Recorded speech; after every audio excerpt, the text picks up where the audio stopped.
क्या कहना चाहेंगे आप? तो मतलब जो 12 प्रदेशों के अंदर जो SIR की प्रक्रिया चालू हुई और उसके विरोध में पश्चिम बंगाल के अंदर जहां TMC का शासन है उसी के द्वारा सबसे ज्यादा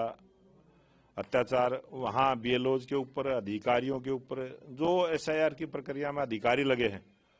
उनके घरों को जलाना, उनको चोट पहुंचाना और किस प्रकार से अशोक जो 110 नंबर बूथ के अधिकारी थे उनके साथ जिस प्रकार की ये घटना हुई है बहुत निंदनीय है और उनका एक चुनाव आयोग की प्रक्रिया को कमजोर करने का प्रयास है। लेकिन चुनाव आयोग का मैं धन्यवाद करता हूं कि उन्होंने अब देश के भारत के लोकतंत्र को जो मजबूत करने का और जो भारत की जो लोकतंत्र व्यवस्था उसको मजबूत करने का जो काम किया है ये बड़ा सराहनीय कार्य है और TMC के मंसूबे इसमें कामयाब नहीं होंगे। अगला सवाल, महायुति की जीत हुई है और हालांकि विपक्ष वहां पर भी आरोप से पीछे नहीं है। वो संजय राउत का जो मैंने सवाल आपसे पूछा था वो ये कह रहे हैं कि जय चंदो की मदद से ही बीजेपी चुनाव जीतती है, विपक्ष तो मजबूत है और BMC को लेकर भी और चीजें कह रहे हैं। क्या आप कहेंगे इसमें? ये जिस प्रकार से वो गाली की भाषा का प्रयोग करते हैं और उन्होंने जिस प्रकार से उत्तर दक्षिण की बात की, प्रवासी मजदूरों की बात की, ये उसका परिणाम है और ये देश सबके लिए है। ये राष्ट्र मजबूत हो और देश का, भारत के 140 करोड़ जनता कोई भी देश के लिए अच्छा काम करे वो प्रशंसा के योग्य है। और आज जो महाराष्ट्र के अंदर जिस प्रकार से वहां की जनता का जो जनादेश आया है उसका स्वागत भी करते हैं और उनका धन्यवाद भी करते हैं कि उन्होंने ऐसे जो राष्ट्र विरोधी बयान देने का काम करते थे, जो अराजकता महाराष्ट्र के अंदर फैलाने का काम करते थे और जो गुंडागर्दी की भाषा का प्रयोग करते थे और वो गुंडागर्दी का व्यवहार भी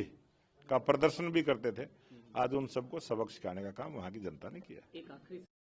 आरोपी हैं आतिशी, जिन पर विधानसभा में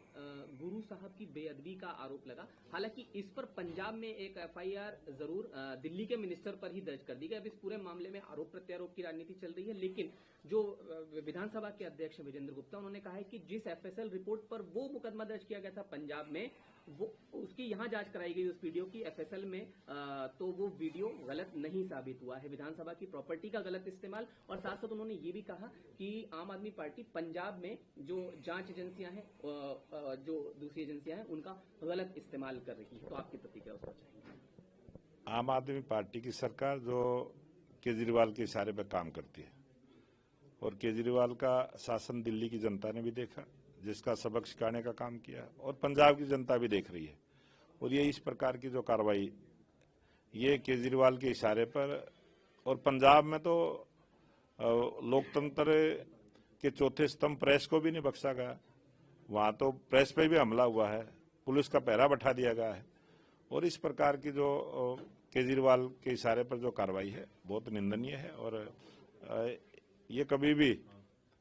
जब पंजाब के अंदर चुनाव होंगे तो पंजाब की जनता इसका जवाब देगी। लेकिन इसमें तो आम आदमी पार्टी उल्टा आरोप बीजेपी पर ही लगा रही है कि गलत बयानबाजी हो रही है, गलत तरीके से बीजेपी पर ही आरोप जो है लगा रहे हैं। वो आरोप लगाने का काम उनका है, आरोप लगाते रहते हैं, आरोप में सत्यता नहीं है, तो झूठ बात का कोई जवाब देना बार बार कोई ठीक नहीं।